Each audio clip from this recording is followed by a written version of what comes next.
Hello friends, welcome back to our channel. ഇന്നൊരു അടിപൊളി ചെമ്മീൻ കറീൻ്റെ റെസിപ്പിയുമായിട്ടാണ് വന്നിരിക്കുന്നത്. അപ്പോൾ ഈ ഒരു കറി ഉണ്ടാക്കാൻ വേണ്ടി ഞാൻ ഇവിടെ കുറച്ച് ചെമ്മീൻ എടുത്ത് വെച്ചിട്ടുണ്ട്. ഇതിൽ കുറച്ച് ഉപ്പും മുളകൊക്കെ തേച്ച് വെച്ചിട്ടുണ്ട്. ഇനി ഒരു പാത്രത്തിലേക്ക് കുറച്ച് ഓയിൽ വെച്ച് കൊടുക്കാം. ഓയിൽ നന്നായി ചൂടായി വന്നാൽ നമ്മൾ ചെമ്മീൻ ഇതിലേക്കിട്ട് നന്നായിട്ടൊന്ന് ഫ്രൈ ചെയ്തെടുക്കാം. അപ്പം നമ്മുടെ ചെമ്മീൻ ഇതാ ഇവിടെ നന്നായിട്ടൊന്ന് ഫ്രൈ ചെയ്തെടുത്തിട്ടുണ്ട്. ഇനി നമുക്കിത് എണ്ണയിൽ നിന്ന് കോരി മാറ്റാം. ചെമ്മീൻ കോരി മാറ്റിയതിന് ശേഷം നമുക്കിതിലേക്ക് 1 ടേബിൾ സ്പൂണ് വെളുത്തുള്ളി ഇഞ്ചി പേസ്റ്റ് ചേർത്ത് കൊടുക്കാം. ലോ ഫ്ലെയിമിലിട്ടത് നന്നായിട്ടൊന്ന് വഴറ്റിയതിന് ശേഷം ഇതിലേക്ക് ചെറുതായി കട്ട് ചെയ്ത് വെച്ച വലിയുള്ളി ചേർത്ത് കൊടുക്കാം. ഉള്ളി ഒന്ന് പെട്ടെന്ന് സോഫ്റ്റ് ആവാൻ വേണ്ടി കുറച്ച് ഉപ്പും കൂടെ ചേർത്ത് നന്നായിട്ടൊന്ന് ഇതൊന്ന് വഴറ്റിയെടുക്കാം. നമ്മൾ ഇതേപോലെ ചെമ്മീനൊക്കെ വറുത്ത ഒരു എണ്ണയിൽ തന്നെ നമ്മൾ ഇതിൻ്റെ മസാല ഉണ്ടാക്കുകയാണെങ്കിൽ കറി ഉണ്ടാക്കുകയാണെങ്കിൽ നല്ലൊരു ടേസ്റ്റ് തന്നെയായിരിക്കും. അപ്പോൾ ഇതൊന്ന് വഴറ്റിയതിന് ശേഷം ഇതിലേക്ക് നമുക്ക് ചെറുതായി കട്ട് ചെയ്ത് വെച്ച തക്കാളി ചേർത്ത് കൊടുക്കാം.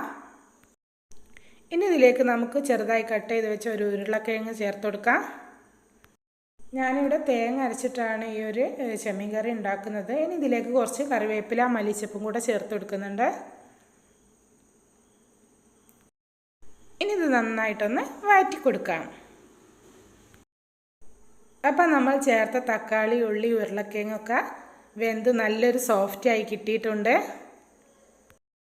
ഇനി നമുക്കിതിലേക്ക് വേണ്ട മസാലപ്പൊടികൾ ചേർത്ത് കൊടുക്കാം.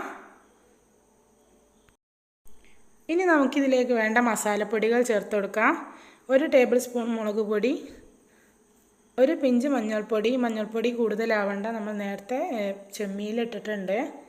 ഇനി ഒരു 1/2 ടേബിൾ സ്പൂൺ മല്ലിപ്പൊടി, അതേപോലെ ഒരു 1/2 ടേബിൾ സ്പൂണ് മീറ്റ് മസാലയും കൂടി ചേർത്തുണ്ടാക്കുമ്പോൾ നല്ലൊരു ടേസ്റ്റ് തന്നെയാണ് കേട്ടോ. ഇനി നമുക്കിത് നന്നായിട്ടൊന്ന് വഴറ്റിയെടുക്കാം.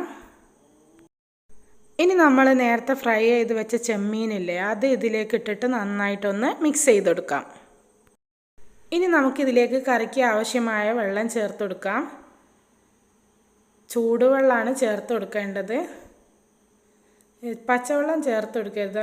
പച്ചവെള്ളം ചേർത്താൽ കറിക്ക് ഒരു മസാല പിടിക്കാത്ത പോലെ ഉണ്ടാവും. അപ്പോൾ നിങ്ങളെ കറിക്ക് ആവശ്യമായ വെള്ളം ചേർത്ത് കൊടുക്കുക. എന്നിട്ട് നന്നായിട്ട് ഒന്നുകൂടി മിക്സ് ചെയ്ത് കൊടുക്കുക. ഇനി ഇതിലേക്ക് കുറച്ച് കറിവേപ്പിലയും കൂടെ ചേർത്ത് ഇതൊന്നുകൂടി ഒന്ന് കുക്ക് ചെയ്തെടുക്കാം. അപ്പോൾ നമ്മൾ ചേർത്ത ചെമ്മീനൊക്കെ മസാലയിൽ പിടിച്ച് നല്ലോണം റെഡിയായി വന്നിട്ടുണ്ട്. ഇത് നല്ലോണം വറ്റി വന്നിട്ടുണ്ട്. ഇനി നമുക്കിതിലേക്ക് തേങ്ങ അരച്ചത് ചേർത്ത് കൊടുക്കാം. ഞാനിവിടെ കുറച്ച് തേങ്ങ അരച്ച് വെച്ചിട്ടുണ്ട്, അത് ഇതിലേക്ക് ചേർത്ത് കൊടുക്കുന്നുണ്ട്. ഇനി വീണ്ടും നല്ലോണം ഇതൊന്ന് മിക്സ് ചെയ്ത് കൊടുക്കാം. ഇനി ആ മിക്സിയുടെ ജാറിലേക്ക് കുറച്ച് വെള്ളം ഒഴിച്ചിട്ട് അതും കൂടി ഇതിലേക്ക് ചേർത്ത് നമ്മളെ കറിക്ക് ആവശ്യമായ വെള്ളം ചേർത്ത് കൊടുക്കാം.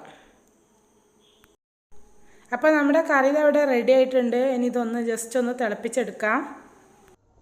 കറി ഇവിടെ തിളച്ച് വന്നിട്ടുണ്ട്. ഇനി തീ ഓഫ് ചെയ്യാം. ഞാൻ വേറൊരു പാത്രത്തിൽ ഒരു ചട്ടിയിൽ കുറച്ച് ഉള്ളിയും അതേപോലെ കറിവേപ്പില ഇട്ടിട്ട് ഒന്ന് വറവിട്ട് എടുത്തിട്ടുണ്ട്. അത് ഇതിലേക്ക് ഒഴിച്ചു കൊടുത്തിട്ടുണ്ട്.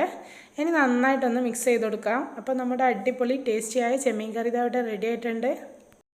അപ്പോൾ ചെമ്മീൻ കിട്ടുമ്പോൾ ഇനി എല്ലാവരും ഒന്ന് ഇതേപോലെ ട്രൈ ചെയ്ത് നോക്കുക. സൂപ്പർ ടേസ്റ്റാണ്. ഇന്നത്തെ വീഡിയോ എല്ലാവർക്കും ഇഷ്ടമായെന്ന് കരുതുന്നു. അപ്പോൾ ഇന്ന് നമ്മുടെ ചാനൽ ആദ്യമായിട്ട് കാണുന്ന ആരെങ്കിലും ഉണ്ടെങ്കിൽ സബ്സ്ക്രൈബ് ചെയ്യുക. കൂടെ കാണുന്ന ബെല്ലൈക്കണും കൂടി ഒന്ന് എനേബിൾ ചെയ്ത് വെക്കുക. അപ്പോൾ പുതിയ വീഡിയോസ് നിങ്ങൾക്ക് പെട്ടെന്ന് വരുന്നതാണ്.